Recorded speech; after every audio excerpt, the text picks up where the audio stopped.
radiotv.mx. Hablamos hasta por los ojos. A continuación, Líderes con Enrique Vera en radiotv.mx.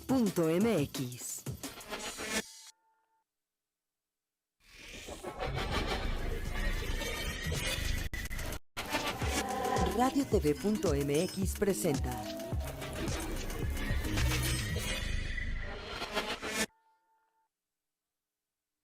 Amigos, ¿cómo les va? Bienvenidos a Líderes, soy Enrique Vera. Las redes sociales ya están listas, están apareciendo en cabina, en la pantalla, para que nos hagan llegar todos sus comentarios y sugerencias. Esta noche estamos de manteles largos como todos los miércoles.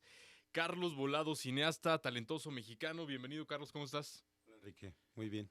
Hombre, muchísimas gracias por estar con nosotros. Vamos a empezar por el principio, mi estimado Carlos. Estás con un largometraje, estás de estreno. El nombre es Tlatelolco. Platícanos de qué va la película para la gente que todavía no la ha visto, porque está a tiempo. Sí, Tlatelolco Verano del 68, yo siempre he insistido Verano, sí, claro, verano del en llamarle 68. Verano del 68, que creo que era el título más apropiado, porque es la historia de ese verano, de ese movimiento estudiantil, a través de dos personajes, y una historia en la que se confluyen esos dos personajes, femenino y masculino, y a través de ellos nos vamos enterándonos de la historia del movimiento, que es lo que va sucediendo paralelamente a su relación, ¿no? Y es una película que habla del movimiento estudiantil, pero que sobre todo es como una introducción, que quisimos hacer una película para jóvenes, para gente que no sabe mucho del tema, para la gente eh, que no lo tocó, no lo vivió, ¿no? Que lo ha oído nada más, lo ha leído, lo ha oído, y de que hemos descubierto que, aunque se medio estudia en las escuelas, de hecho estuvo en los libros de texto gratuito y luego salió, la gente los jóvenes sobre todo piensan que fue una matanza. Entonces queremos contar algo más allá de que sí fue una matanza, pero también cómo llegaron ahí, qué sucedió, quiénes fueron de alguna manera la gente responsable, ¿no? Entonces creo que, digo, con las pruebas que se tienen y con lo que hemos logrado hacer, hemos contado esa historia. Obviamente yo antes hice un documental para 11 TV que contaba la historia del año del 68, y basado en ese documental que pasan cada 2 de octubre, desde los 40 años que fue en el 2008 hasta ahorita, hice la película, y también hicimos una serie de televisión. Entonces creo que lo que es la película es 1 hora y media donde contamos esa historia, la de Christian y Cassandra, estos dos personajes en este fondo del 68, y es como una ligera introducción, un bocadillo para que luego que veamos la serie, que son 12 capítulos de media hora, ahí sí realmente nos metamos un poco más en la historia del movimiento desde el punto de vista periodístico y de información. Hay unos personajes en la serie, que es Rodrigo Murra y Andrés Montiel, que son gente que no está en la película y está en la serie, ¿no? Y con personajes muy importantes. Más de 10 actores que estuvieron en la filmación, terminaron fuera de la película, y son parte de la historia de la serie, porque al quitar toda una historia paralela, que es la de los periodistas, salieron varios personajes, ¿no? Y de hecho tiene muy poco tiempo que salió a las salas de cine. ¿Cómo ha sido el recibimiento de la gente en estas semanas? En general, bien, es lo que me cuentan. Yo estaba fuera, ¿no? Yo vengo regresando ahorita de mi itinerario, que por eso hablamos hace un momento de por qué no fui a la premier. Fui a pasar el cumpleaños con mi hijo, que vive en San Francisco, California. Luego me fui al Festival de Chicago, donde ganamos el premio El al premio, público. claro. Pero no estaba yo cuando ganamos el premio, estoy como saliendo. Me fui de Chicago antes y me fui a Málaga, donde ahí sí ganó el premio de mejor actor Daniel Jiménez Cacho por su interpretación en Colosio. Y, y recogí ese premio, y ese mismo día, mientras yo recogí el premio en Málaga, estábamos ganando el premio en Chicago por Tlatelolco, y regresé hace 2 días, fui a dar una conferencia en la Universidad de Puebla, y ahora aquí estoy contigo. Excelente. Y si esta película hubiera salido en otro sexenio, ¿le hubiera ido diferente? ¿Hubiera tenido más impacto en medios? ¿Hubiera tenido más apoyo de la prensa? ¿Más apoyo como amplio? ¿De alguna manera la retiene la censura que esté en el actual sexenio? No, no creo. Creo que igual las circunstancias de las películas, a lo mejor la competencia hubiera sido menor. Ahorita hay varias películas mexicanas en cartelera, no una, varias. Ujú. Y va a haber, y se estrenan otras. Entonces, creo que hay demasiada competencia, demasiadas películas, porque había todo un cuello de botella, y ahorita están surgiendo, y hubo un apoyo a la distribución y la exhibición. Entonces, hay muchas películas en cartelera. Entonces, creo que hubiera sido mejor en ese sentido. Eh, no se pudo. De hecho, ese es el orden en el que yo las filmé, ¿no? Filmé primero Tlatelolco Verano del 68 en el 2010, y Colosio el asesinato en el 2012, y se estrenaron al revés, ¿no? No se pudo terminar antes, hubo varios factores. De entrada, uno de ellos, el principal, es que era una serie de televisión con 12 capítulos. Entonces, todo eso resumirlo en una película, había miles de opciones y una gran variedad, que fue lo que yo hice un corte al año y trabajé con material de archivo, que era muchísimo, por ejemplo, y luego ya hubo un acuerdo entre el productor y yo como director, que fuimos trabajando el corte, ¿no? Decidiendo qué era el acuerdo que tienes que tener con la gente que pone el dinero, ¿no? Porque había otras 8 horas, teníamos una película de 8 o 9 horas al principio, cuando vimos por primera vez el primer corte. Era tan largo, porque eran 6 capítulos, eran 12, ¿no? Capítulos, y entonces era un corte larguísimo. Bueno, ahora que nos lo comentas, lo entendemos, pero sí sucedió en las redes sociales que pensaban si el público sabía que habías hecho antes Tlatelolco y como que ataban, hilaban cabos de alguna manera y decían, le están retrasando la película, ¿por qué? Y pensaba mucha gente a través de las redes que era una especie de censura, que no te dejaban y que no te dejaban, pero ahora que tú nos dices, hay una serie detrás, hay una serie en conjunto con la película. Sí, es lo mismo. Sí, yo filmé en enero del 2010 y febrero del 2010, pero la locura y el reto que fue que lo logramos, que todo el mundo nos dijo que no se podía lograr, pero son las cosas que uno, por eso dicen en el cine, el hubiera no existe en el cine, ¿no?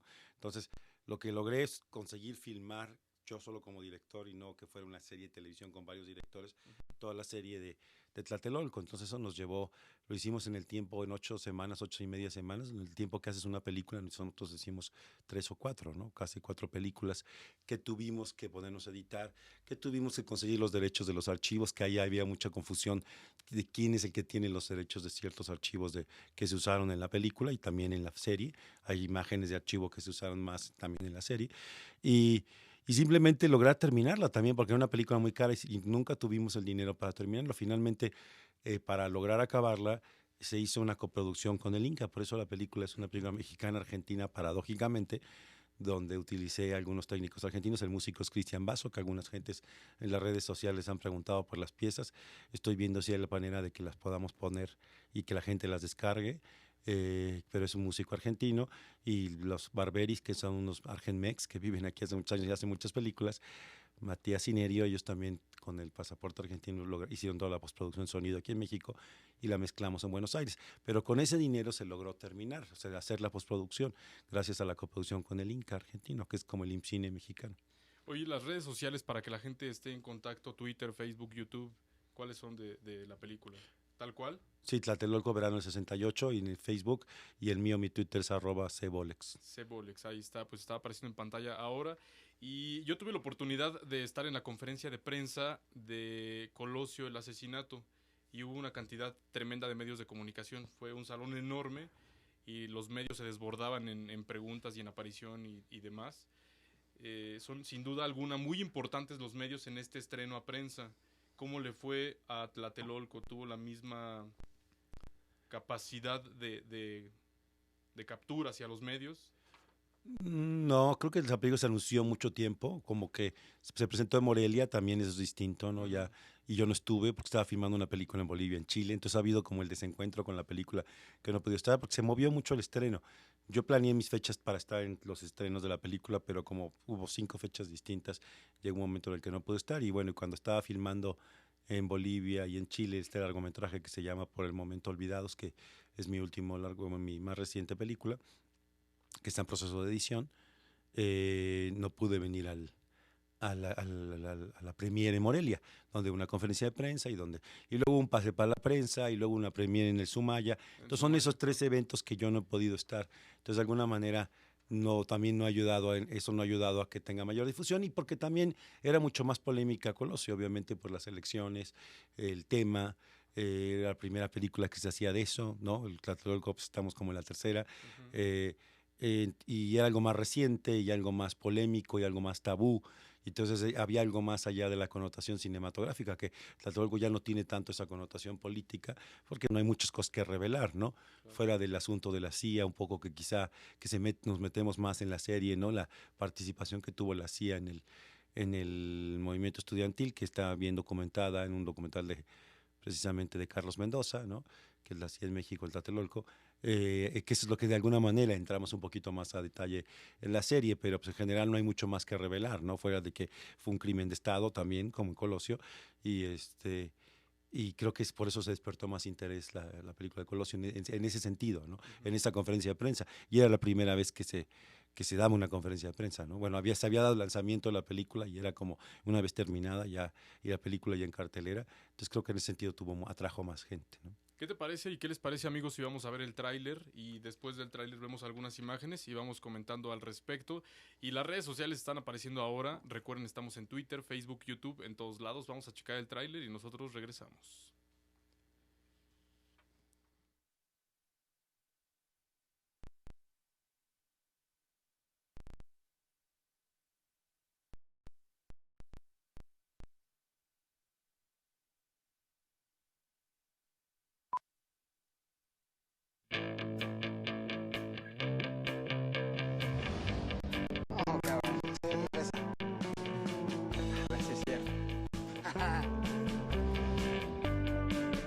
Me llamo Félix.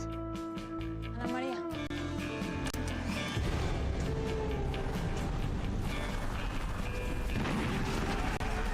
¿La vas a volver a ver? Me dio su dirección. Hola. Estoy muy bien.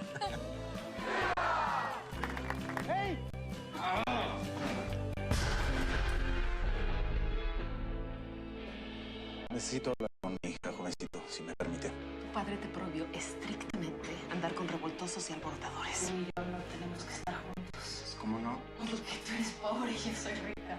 ¿No te das cuenta de nada? Mi papá está matando estudiantes. Son comunistas, es intervención extranjera. Eso es lo que quieren que pensemos. No, eso es lo que es. Y nada va a enturbiar la paz social.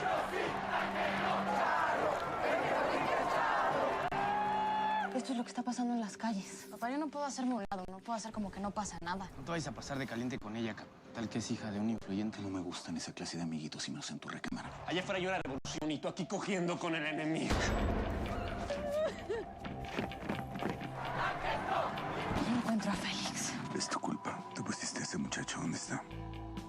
¡Si tú lo mataste, Paco!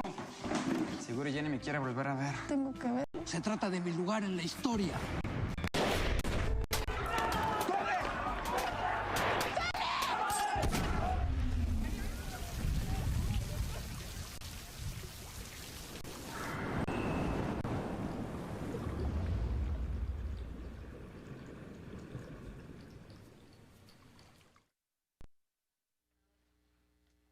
Bueno, pues ahí está el tráiler de Tlatelolco, verano del 68.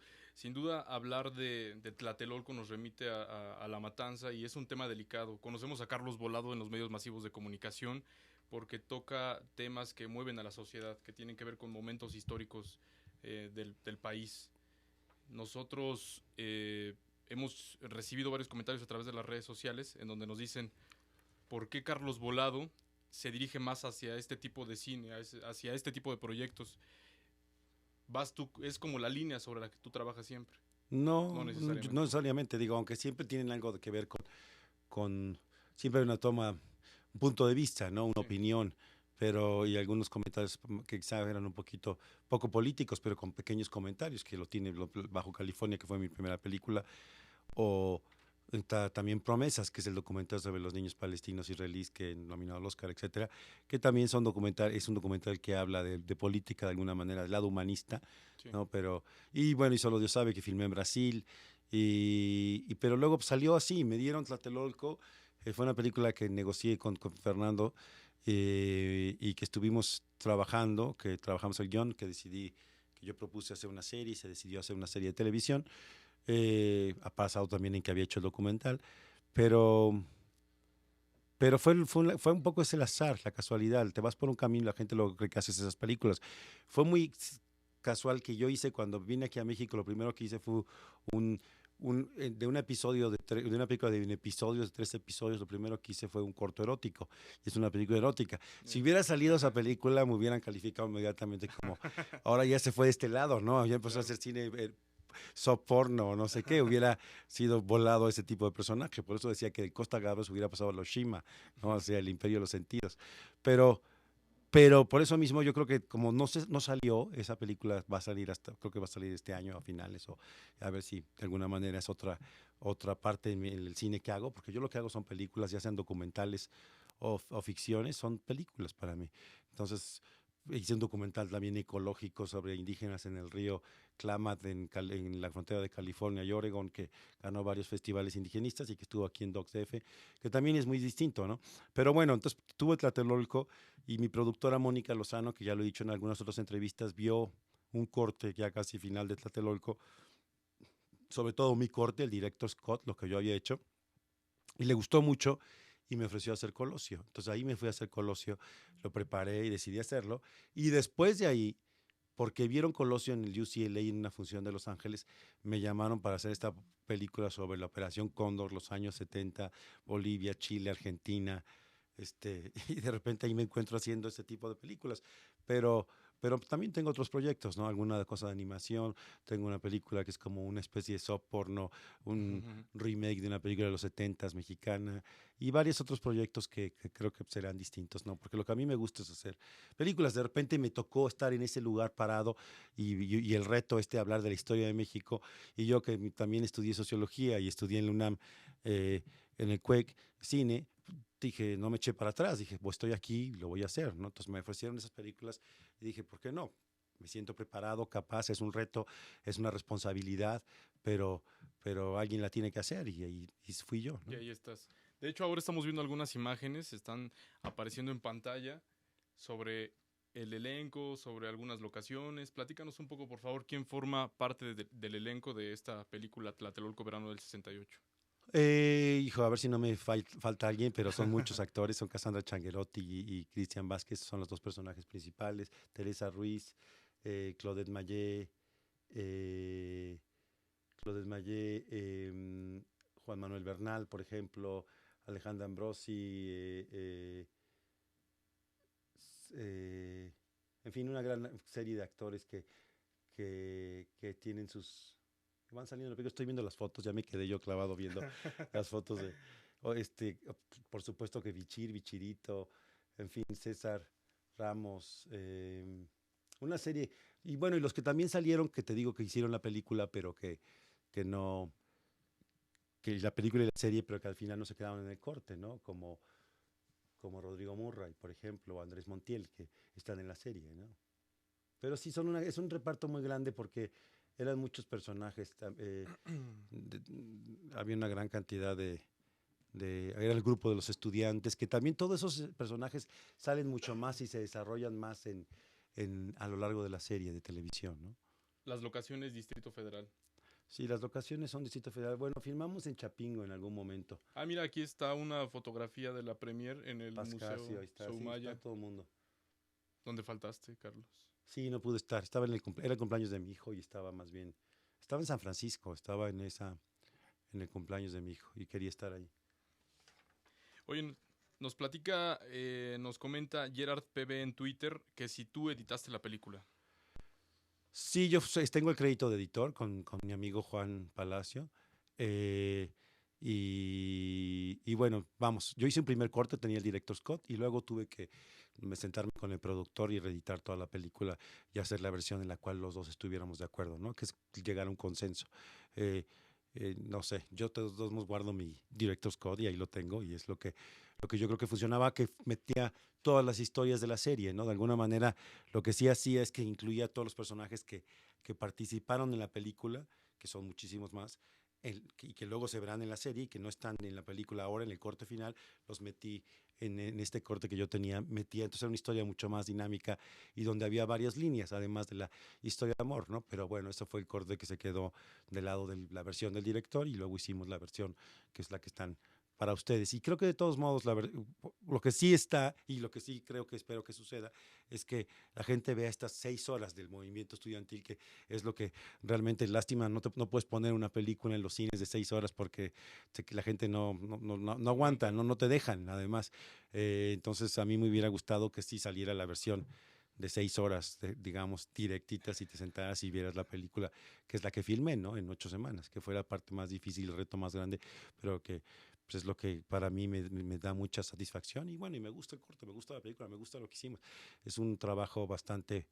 Vamos, siempre tienes aquí en México el problema del dinero y del tiempo, ¿no? Entonces, con estas películas de época, recrear una época. Hay una cosa muy chistosa, de repente un video ahí en las redes sociales de que habla de los errores en el tráiler y que se ve el Sí. camellón de Reforma y no sé, ese tipo de cosas. Pues sí, ¿qué más quisiera? No hubo dinero para quitarlo al final. Yo siempre me dijeron que lo íbamos a borrar digitalmente y sí quitamos muchas cosas digitalmente, las rayas que había, todas las banquetas estaban pintadas de amarillo y con rayas de distintos colores y amarillos y blancos en Seúl y en otros lugares, y eso se borró, y se borraron varias cosas, pero tampoco nos alcanzó el presupuesto para poder hacer todo lo que queríamos, ¿no? Que hay muchos efectos ahora que le llaman efectos invisibles, que no son efectos que tú agregas.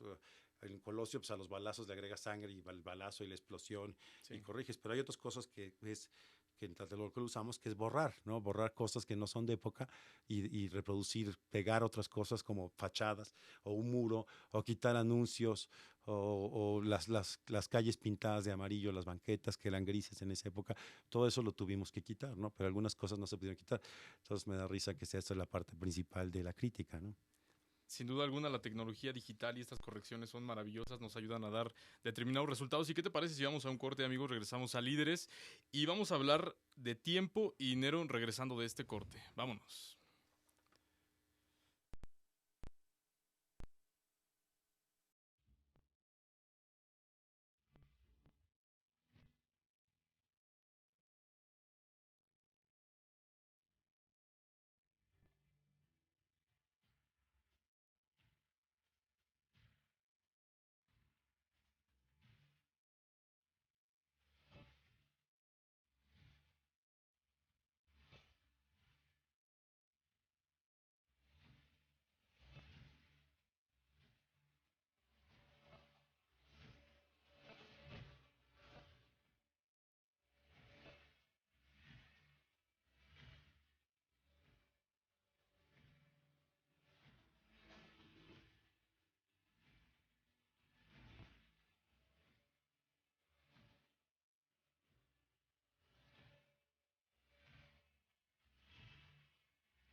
También Amigos, te quería... regresamos a Líderes. Estamos con Carlos Volado, cineasta, y nos viene a platicar de sus últimos proyectos. Y estamos comentando en concreto, mi querido Carlos, de tiempo y dinero. Sin duda, para generar estas grandes producciones cinematográficas o cualquier tipo de producción cinematográfica, hay que poseer estos dos elementos principales: dinero y un tiempo correcto para generarla.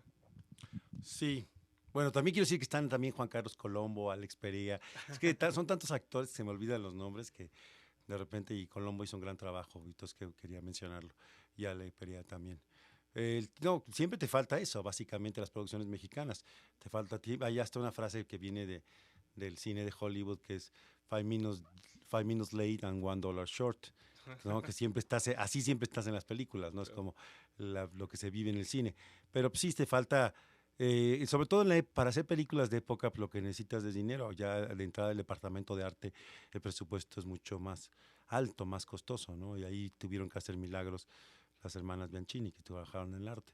Y en fin, pues todo el equipo decidimos filmarlo en Super 16 también para tener ese formato de el grano de la película, Super 16 milímetros, hacerlo todavía en cine, para pegarlo con todo el material de archivo.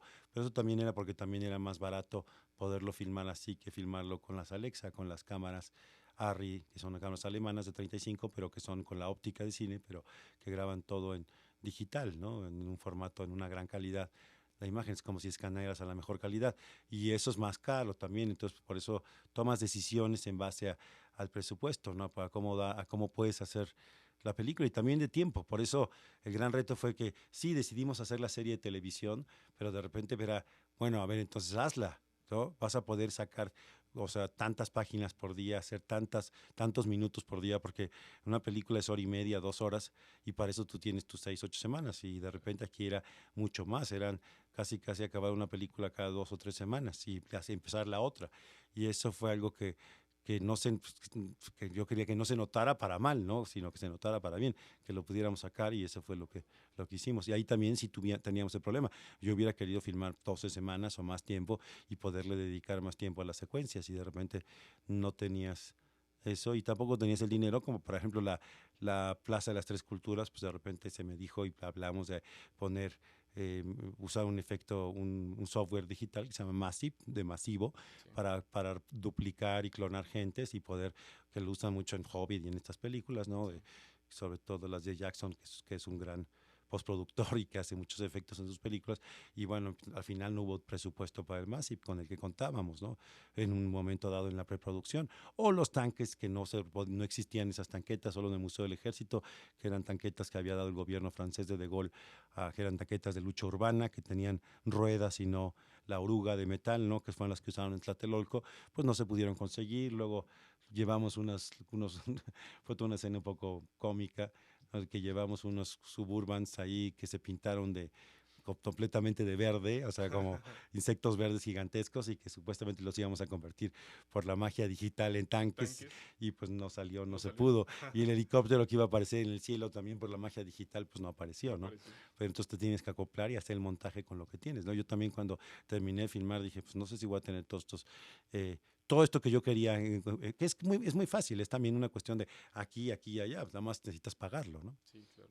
Y de hecho, incluso comentábamos que el camellón de Reforma, también habían comentado en las redes sociales que sí, que el camellón de Reforma, que lo modificaron, lo hicieron más feo, estos conos que no me gustan a mí para nada, y que yo nada más echaba pestes, y de repente pues, se cuela en uno de los planos, en una de las cámaras, porque estábamos filmando con 2 cámaras las manifestaciones, era muy complicado, teníamos que cerrar Reforma. Nos dijeron después de las bicicletas, nos dejaron que cerráramos 1 hora más, y nada más teníamos el domingo para recrear 3 marchas en 3 momentos distintos. Entonces fue toda una cuestión muy elaborada, y se cuelan esos. Entonces habló que se iba a hacer digitalmente, pero como se intercalan los personajes ahí, los propios actores, fue muy difícil y no se pudo borrar, y bueno, costaba mucho dinero, y bueno, me dijeron que sí podía vivir con eso. Ya ante las circunstancias y lo que quería es acabar la película, dije, y no había más dinero para esos efectos, se fueron así, ¿no? Y de pronto el tiempo es igual a dinero, y por supuesto la luz, por ejemplo.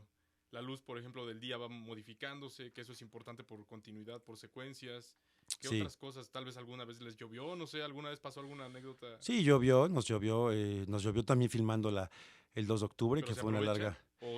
Yo creo que en el sentido que hacemos el cine en Latinoamérica y y las circunstancias en que no puedes construir un mundo perfecto y controlarlo, que podría ser en algún momento una producción de Hollywood con el presupuesto suficiente en el cine que vivimos, que es el que podemos hacer. Yo creo que de repente hay que usar lo que decía Raúl Ruiz, un cineasta chileno exiliado en Francia que ya falleció, que decía que había que, ¿no? Y es algo muy budista, que no es resistirse, ¿no? No es ponerse de frente y tratar de resistir a las circunstancias, sino aprovecharlas a tu favor. Entonces, si llueve, pues aprovecha la lluvia, ¿no? Entonces, ahí en Colosio, no sé, nos llovió y yo dije, hay que hacer unos planos, y sirvió de una secuencia de transición, unos planos muy poéticos de los vidrios de un auto, el espejo retrovisor, unos lentes, y de repente a una ventana, y luego está pensando el personaje Chema Yaspic, ¿no? Y también así lo hicimos en Tlatelolco, gracias a la lluvia. A mí se me ocurrió hacer una escena que no estaba en el guión, que es el momento en que están los objetos y son barridos por el agua roja, ¿no? Que es lo que sucedió en la plaza el 3 de octubre. Fueron a barrer y a limpiar la masacre, y lo que fueron, echaban agua y se iban llevando la sangre que bajaba por los escalones con algunos de los objetos personales perdidos y olvidados de las víctimas de la masacre, ¿no? Entonces, esa imagen, que es muy poética y que me gusta, está en la película, ¿no? Y hay una serie de imágenes que a mí me emocionan de la peli, ¿no? El final con el discurso del 1 de septiembre del 69 es muy emotivo, es muy fuerte. Y bueno, y la misma inauguración de la Olimpiada. O sea, hay un juego con el archivo que a mí me gusta. Estas imágenes en blanco y negro, que es el documental del Grito que filmó mi escuela, que dirigió Leobardo, y que estas que son en blanco y negro y en 16 las mezclamos con nuestras propias imágenes y jugamos con ese juego de blanco y negro y color. Pero luego las Olimpiadas, el material que gracias a la UNAM, que es coproductora, conseguimos, que son la película oficial de la Olimpiada, que son llenas de colorido, ¿no? Y material que el maestro Bilbatúa tuvo a bien prestarnos y usamos para la película. Entonces son esos momentos llenos de color de la Olimpiada. En fin, creo que la película luce muy bien y en las circunstancias, ¿no? Fue siempre el miedo de que fuéramos a hacer una película de los 60 que se notara, se le salieran las costuras, ¿no? Entonces creo que en el Camellón de Reforma sí se le ven las costuras, ¿no? Pero no creo que haya muchas otras. Y también tú hacías una analogía que decías que se encontraban dos fuegos, el olímpico y el de México. Sí, claro, es lo que sucedía. Eso fue, o sea, para lo que queda claro, y si alguien dice, sí, ¿cuál es la propuesta que das de alguna manera en la película? Que fue el hecho de que fueran los Juegos Olímpicos que iban a suceder en México lo que causó la tragedia, ¿no? Es por los Juegos Olímpicos. Y claro, la sucesión presidencial, y había otros factores que intervenían, pero el hecho de que fueran los Juegos de la Paz, los Juegos Olímpicos, y que México estuviera lleno de reporteros y estuviera llegando la gente, y dentro de la misma Olimpiada iba a haber gente protestando y marchas y bloqueando el tráfico, eso le aterró la imagen, ¿no? La imagen como mexicanos, que siempre nos preocupa mucho lo que digan de nosotros, el qué dirán. Entonces creo que ese qué dirán fue un factor fundamental. Entonces mientras el fuego se iba acercando, aquí se iba calentando la situación, y entonces llegaron esos dos fuegos que se estrellan, ¿no? Porque la matanza es el 2 de octubre, el 12 de octubre, 10 días después, con más de 3,000 gentes en la cárcel, se inauguran los Juegos Olímpicos y todo el mundo aplaude y como si nada. Hubo sus protestas, hubo un boicot de Italia porque Oriana Fallaci, esta reportera, que también esa historia de la reportera extranjera, aquí en este caso es Argentina por motivos de coproducción, se maneja en la serie, ¿no? Pero bueno, gracias o debido a que ella fue herida, y muchos deportistas italianos boicotearon las Olimpiadas, ¿no? Oye, y hablando del qué dirán, la gente dice mucho en las redes sociales. Eso es productivo. Por ejemplo, lo aprovecharon muy bien en Colosio porque interactuaban con la gente y en todo momento estaban comentando a través de Facebook, por ejemplo. Uh-huh. Y en esta también va a suceder lo mismo. Va a haber esa interacción con la gente para ver qué es lo que opina. Va a haber alguna especie de sorteo. Va a haber alguna comunicación como más cercana con la gente en Tlatelolco, con Facebook, Twitter, no sé.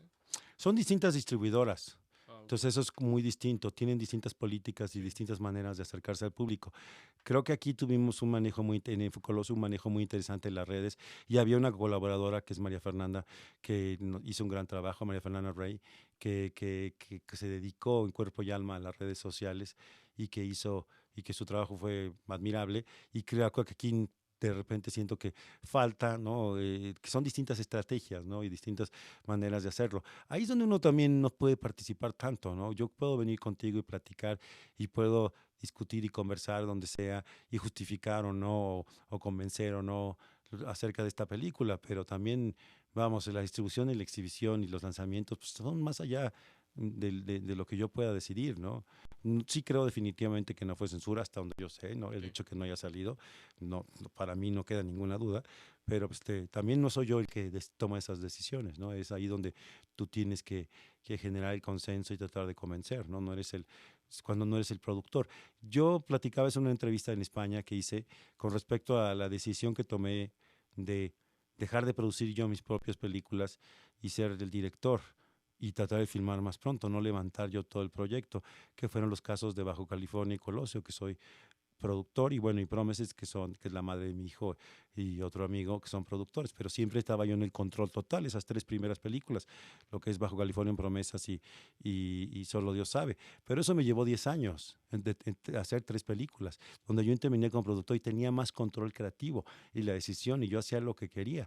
Pero luego, en estos últimos años, en 5 años he hecho 3 películas, que es lo que yo quería. Yo tomé una decisión de vida que fue: quiero ser director de cine y hacer películas, quiero dirigir, no quiero ser el escritor, el productor, el director y todo. Yo quiero tratar de conseguir que me den películas y que yo funja y le meta mi punto de vista y mi sello autoral y mi estilo que tenga en las películas, pero como director, ser como un director de cine. Es lo que yo siempre soñé, siempre quise. Y después de un tiempo de estar trabajando, aparte de que fui sonidista, editor y todo, y llegué en este camino y conozco bien la profesión y es lo único que he hecho en mi vida, me di cuenta que lo que yo quería era producir películas. Y es nuestras promesas de Año Nuevo que hacemos, que no cumplimos. De repente dije, voy a hacer, lo que quiero es dirigir películas y ahí me voy a enfocar. Entonces dejé de producir. Entonces Tlatelolco no soy yo el productor, aunque sí hay mucha labor de productor y participo mucho. Digamos, la coproducción con la UNAM la conseguí yo y la manejé yo y se logró porque era exalumno del CUEC y exalumno de la UNAM y demás. Y también en la película que hice en Bolivia participo mucho en decisiones de producción, pero yo ya no soy el productor ni el que consigue el dinero, que son estos 2 casos, en Colosio, en Tlatelolco. Yo no me puse a producir, yo no tenía el presupuesto, yo no revisaba el presupuesto día a día y veía el Excel, que sí lo hice en Solo Dios sabe, en Bajo California, era un tormento y firmaba cheques y revisaba y tomaba decisiones de contratar, correr, darle, no ponerle, cuánto, regatear el dinero, ver cómo se nos acababan los fondos, ver de dónde conseguíamos más, pedir, llamar, todo eso, suplicar, rogar, así, ¿no? Pero bueno, todo ese tipo de cosas decidí no hacerlas y dedicarme a la parte creativa, porque sentí que en Solo Dios sabe, que había sido mi última película como productor total, me distraje mucho en la logística de producción, firmar contratos en 3 idiomas, en portugués, en inglés y en español, lidiar, porque yo el único, había 2 o 3 personas que hablaban los 3 idiomas, ¿no? Entonces de repente lidiar y la logística y filmar en 3 países, en 5 ciudades, y los boletos de avión y 3 distintos crews, claro. Y yo de productor, pues de repente me perdí ahí. Y cuando volteé ya había pasado la película, ya la había filmado. ¿Quién sabe cómo? Pues, tratando de hacer las 2 cosas, pero mi cabeza no estaba nada más en la parte creativa y en la dirección, estaba también en la parte de producción, que es padre controlar los dineros y decidir dónde se invierte, pero ahora trato de sugerir y decir, oigan, invertamos aquí, vamos por allá, esto es lo que vale la pena. Y esas decisiones que las conozco porque fui productor y he sido productor de mis películas, me ayuda a sugerir y a conducir y a hacer mejor mi trabajo como director. Wow, sin duda, pues una decena o centena pues de elementos, de detalles que hay que contemplar para levantar una película, ¿no? Nosotros vamos a ir a un corte, seguimos platicando con Carlos Volado y les tenemos una sorpresa, no les digo, no se despeguen, estamos en Líderes.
Amigos, regresamos a Líderes y estamos con Carlos Volado, cineasta. Platicábamos hace un momento, Carlos, que hay una cantidad enorme de elementos para levantar una película y de pronto hay muchas cuestiones, estrategias, modos de pensar que no están en nuestras manos y seguramente esas estrategias, esos detalles se ven reflejados en la cantidad de impactos con el público. Estábamos comentando algunos casos que de algunas películas que están anunciadas en todos lados, las vemos hasta en la sopa, pero tiene que ver con dineros, con recursos. Y algunas tienen recursos más limitados, menor cantidad de salas. Por ejemplo, esta, ¿en cuántas copias salió? ¿Con cuántas copias? Se supone que 100, luego el primer fin de semana no fueron 100, fueron 90. Y bueno, siempre tenemos el problema, unas son más favorecidas que otros, ¿no? Eso es normal y natural y casi lo aceptas. Digo, no es que yo esté de acuerdo, pero sucede. Y bueno, y cómo se programa, ¿no? También y también eso tiene que ver con la cantidad de dinero que le inviertes, ¿no? Al lanzamiento, que tiene que ver con el número de copias. Y si sacas un número grande de copias, tienes que invertir mucho más dinero en el lanzamiento, que es dinero que tienes que tener, ¿no? Que de alguna manera es un gran riesgo y si se puede perder más dinero todavía, no solo el que hiciste la película. Entonces, es todo un balance y son decisiones que toma el distribuidor con los productores y luego ya negocia con el exhibidor. Pero sí, digamos que no, hay veces que te va mejor y hay veces que te va peor. Y también otra vez, insisto, está fuera de tus manos. Lo que yo veo es poder decir, vayan a ver aquí, poner algo en las redes sociales, pero también ver que de repente pues no tiene los mismos horarios, está en muy pocas salas y ese tipo de cosas. Y pues, es triste, pero cierto, ¿no? Son los hechos y las realidades del mercado y la manera en que, o sea, si tú quieres que eso no suceda, tienes que hacer una campaña muy grande y tener buscar cómo penetrar y escoger bien todas esas estrategias de publicidad, ¿no? Escoger a tu público, lanzarlo. Por ejemplo, yo sí creo que la película tenía que salió con Verano en 68 más que Tlatelolco, en fin, una serie de cosas. Y de hecho ya pronto esperamos que salga en DVD, en Blu-ray esta película. Sí, hará su corrida normal en los cines, todavía pues, digo, saldrá en los próximos meses y luego pues, saldrá, pues, tiene que salir así y yo creo que para el 2 de octubre del 2013, que son los 45 años, si no es que antes, pero creo que sería una buena fecha, se estrenará la serie de televisión, los 12 capítulos que complementan la película, ¿no? En algunos momentos más vamos a ver el tráiler también de Colosio, el asesinato que ya también está en Blu-ray, en DVD y la gente lo puede adquirir, aquellos que no lo hayan visto. Y también imágenes relativas de esta película, que fue un proyecto bastante importante, que dio mucho de qué hablar positivamente en los medios y que movió a la gente, medios nacionales, extranjeros. Cuando se habla de Carlos Volado actualmente se habla de calidad, se habla también de un cariño de la gente hacia ti, se habla de respeto de los actores y de la gente del medio artístico. ¿Eso hacia dónde te lleva? ¿Cómo lo tomas tú como artista, como creativo? Como un halago y lo agradezco y yo creo que lo que sí es que yo trato de trabajar con la mayor disciplina y trato de trabajar con la mayor ética y investigo mucho. Creo que eso es muy importante. Y respeto mucho el trabajo en equipo y el respeto de los actores, ¿no? Que creo que son los que dan la cara por uno, ¿no? Un día una de mis maestras, amiga Gita Shifter, me dijo eso. Es que yo soy una penosa, yo no me puedo parar ahí, me muero de miedo. Y de repente dije, pues sí, es que ellos son los que dan la cara por ti, ¿no? Y eso, yo respeto mucho el trabajo de los actores, y por eso me gusta trabajar con actores, no con no actores, que hay también una moda y gente que no trabaja, que desprecia un poco a los actores. Y yo creo que no, que los actores es toda una profesión, es un trabajo muy importante y me gusta trabajar con ellos y por eso yo creo que también a los actores les gusta trabajar conmigo y se ha dado esta parte de que saben que soy un director de actores y que veo teatro y que me gusta el trabajo del histrión del actor, ¿no? Y es algo que respeto y me gusta trabajar así. Y también con los otros técnicos. Siento que se ha dado ahora que me conocen más y los equipos y demás, hay una buena relación creo que me he vuelto una mejor persona y un mejor director a lo largo de hacer películas y de trabajar con una gran cantidad de equipos. Y también trabajar en varios países, ¿no? Ahora filmé en Bolivia, en Chile, pero he filmado en Jerusalén, he filmado en Australia, he filmado en Estados Unidos, he filmado en distintos lugares en Brasil, ¿no? Hice esa película. Entonces eso de trabajar con otros crews, en otros idiomas, entenderte, y te hace es un reto difícil, complicado, ¿no? Ahorita en Bolivia fue físicamente la película más difícil que he hecho en mi vida.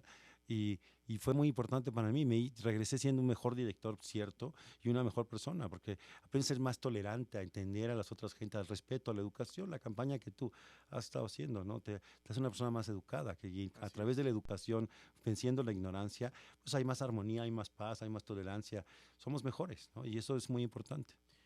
Totalmente de acuerdo, más educación, sinónimo de menos violencia. Estamos viendo ahora en pantalla algunas imágenes de tu elenco, de la gente creativa con la que has trabajado, Karina Gidi, extraordinaria, y muchísima gente que no hay que nombrar porque se nos olvida y nos regañan cuando ven la entrevista. Exacto.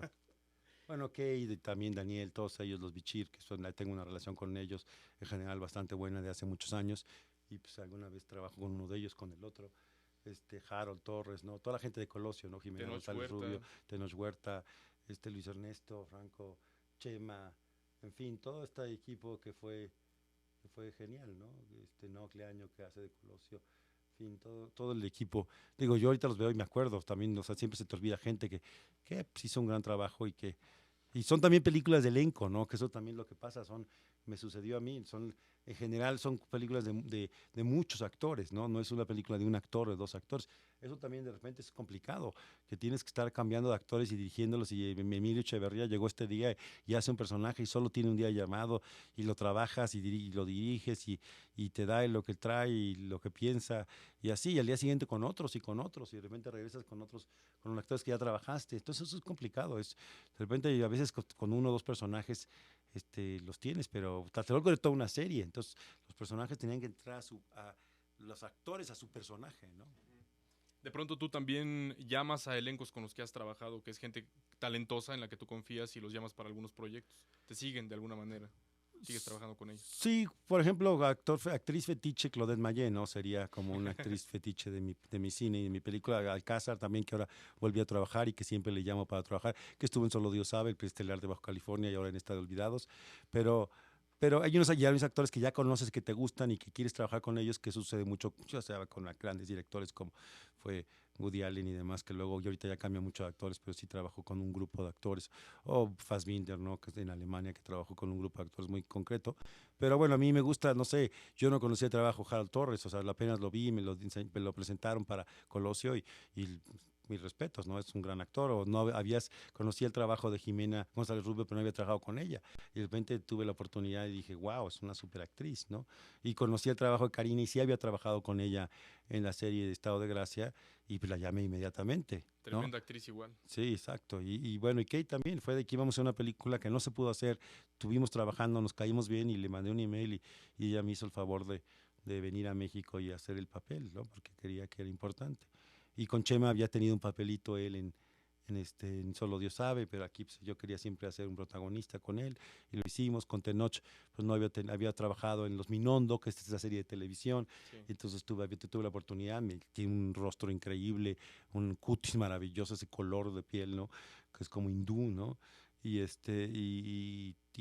genial, y es un gran actor, y entonces también lo llamamos y así. Los que conoces, los que no conocen, los que te presentan la directora de casting, siempre vas armando pero el casting es importantísimo, ¿no? Como muchos otros los procesos de una película, pero el casting es vital, ciertamente. ¿Y tú qué películas son las que nos recomiendas a nosotros? No sé, algunos títulos para que también la gente que nos está viendo ahora sepa qué tipo de cine o qué referentes culturales tienes tú, qué tipo de literatura te gusta, por ejemplo. ¿Qué es lo que haces tú en tus tiempos libres?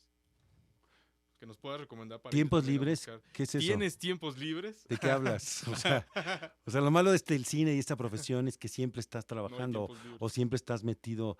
O sea, tu vida es tu película, ¿no? Claro. O sea, no más que no tiene fin, ¿no? Como el cine tiene fin y lo acabas, ¿no? Aquí de repente siempre estás como viviendo en la película, o sea, y trabajo mucho y me gusta también ser esa parte de doctor volado, asesorar edición y me meto en muchas películas, estoy ahí curioseando y reviso cortes de gente, entonces de repente estoy metido y estoy haciendo unas cápsulas ahorita históricas que son muy interesantes. Me gusta mucho la historia y la poesía, entonces leo y digo, también soy fanático del fútbol de repente y veo partidos y todos los deportes me gustan, pero sobre todo y no sé, ahorita o sea, es que el cine que veo es muy raro. Ahorita me fui a España y regresé y me había comprado 5 películas de Berlanga, que es este director español que falleció hace poco, que hacía estas películas como cómicas, poco con Rafael Azcona, que son películas de los 70s, que también han envejecido unas, claro, hay otras como Bienvenido Mr. Marshall o El Verdugo, que son unos clásicos del cine español. Y entonces me estoy haciendo como una sesión, un poco como mi hermano en centro en la escuela, ya hice un comercial que da clases, Jorge, mi hermano Jorge, que es un genio, Jorge Volado, él de repente pues también hace sus ciclos, sus maratones de cine, entonces pone un director y ve 5 películas. Entonces yo estoy ahorita viendo una serie de películas de Mifune, que es un director japonés, y de las películas de Berlanga, que son las que traje de España. Entonces de repente me pongo a ver así películas que no he visto y como veo un director para tener un estilo, ¿no? Y de repente pues sí voy al cine y veo todo lo que puedo ver. Ahorita estuve un poco desconectado de algunas de las películas. Vean la del que la trajeron, la de documental de Searching for Sugar Man, o Looking for Sugar Man, que es el documental que ganó el Oscar, que lo vi recientemente, que está genial, que es sobre este mexicano americano que es músico y su música es genial. Y bueno, así. Tu videoteca debe de estar enorme. Sí, trato de ver muchas películas, comerciales o no, y me pongo, o sea, me llama la atención y luego me dan películas y veo películas de mis amigos y de otras gentes. Ahorita estaba viendo este director quebecois que hizo Crazy, por ejemplo, y vi Café de Flor, que fue su última película, que estuvo en Guadalajara, que me la pasó una productora en Los Ángeles, y pues me gusta ese cineasta y lo sigo. Y ahorita tiene una película con Matthew McConaughey que va a salir muy pronto sobre un traficante que vende ahí, le tiene sida a los 80s, Texas, no sé, hizo una película de época que me interesa verla, porque es un director que también hace películas de época y me gusta ver cómo maneja ese asunto, ¿no? Eso es algo que también voy a participar en una mesa redonda sobre películas de época y me gusta también. Oye, pues la verdad es que le hemos pasado de maravilla, ha sido muy rápido el tiempo. Tú hablas mucho, por ejemplo, yo que tengo la oportunidad de conocerte, hablas muchísimo. Ahora me has quitado, pues gratamente las palabras de la boca. Estoy muy contento, gracias por tu visita. Se nos ha pasado rapidísimo esta hora de charla. Sí. Y bueno, hay decenas de temas que podemos tocar. Esperemos que pronto también estés nuevamente por acá y seguir platicando de tus nuevos proyectos, de más cosas que vienen a futuro. Mil gracias, Carlos Volado. ¿Algo que tengas que agregar? Nada, que vayan a ver Tlatelolco, que no les digan que no les cuente, que la vayan a ver, búsquenla. Yo sé que es difícil que hagan el esfuerzo, porque sí tienen que escoger el cine, no es de llegar y a ver en qué cine está, tienes que escogerlo y hacer un esfuerzo, y les agradezco a la gente que puede ir a verla, pero vayan a verla, y es mejor verla en el cine, es divertido. Y hay gente que yo sé que ya los jóvenes no les gusta tanto ir a la sala y al cine, y que se esperan a ver si está en Netflix, que va a estar, pero vayan a verla ahorita los que puedan. Sin duda, ver la película en la sala es otra cosa. Y como tú dices, la cultura y las artes nos enriquecen, nos modifican, nos alimenta. Hay que ver cine, hay que leer, hay que acercarnos a la cultura y a diferentes maneras de expresión. Muchísimas gracias, Carlos Volado. Gracias a ti. Nos vemos, amigos. Muchísimas gracias. Esto fue Líderes. Las redes sociales aparecen en pantalla. Nos vamos a despedir con el tráiler de la película Colosio, otro referente más del señor Carlos Volado. Muchísimas gracias. Oye, yo quiero decir que no me gustan los dos trailers de mis películas. Yo no los hice. No los hizo, o sea, que a veces uno es tan obsesivo que si los hubiera hecho yo serían mejores. Pero la película es mucho mejor que el tráiler, Ahí está. Que los trailers. En palabras de Carlos Volado, muchísimas gracias. Ahora sí nos vamos. Esto fue Líderes.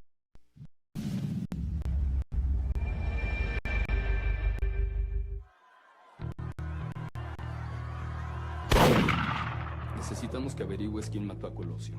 Por favor, Tócano. El asesinato de Luis Donaldo Colosio es un hecho que nos ha sacudido a todos los mexicanos. El presidente quiere que te encargues de una investigación paralela, secreta. No puedo creer que mataron a Colosio. Yo ya sabía que se lo iban a chingar. Yo le había dicho a su gente. Yo a usted le confío todo, compadre, pero a sus jefes va a haber más muertos. Pues ojalá sean más de ellos que nuestros, compadre. ¿Y a quién quiere que se precie, amigo? A mí me da como al asesino, al aburto ese. ¿Lo vio, compadre? Sí, sí lo vi. Pero ese no es el tipo que vi en Lomas Taurinas. Ya son muchos parecidos, ¿no cree, compadre? Todo el país sabe que no es el mismo tipo. ¿Y qué le dijo? Yo no le voy a hacer un favor al presidente. El amigo que está limpiando posibles testigos en Tijuana parece ser un flaco al que le dicen el seco. Yo creo que esta casa no es un lugar seguro para mi hijo. ¿Quién se benefició con todo esto? Tú deberías de dejar de estar chingando y alinearte como es debido. Colosio quiso rehacer su fuerza política. Eso es inaceptable. No creo que nadie se trague lo del asesino solitario, el caballero águila. La gente creerá lo que tenga que creerse.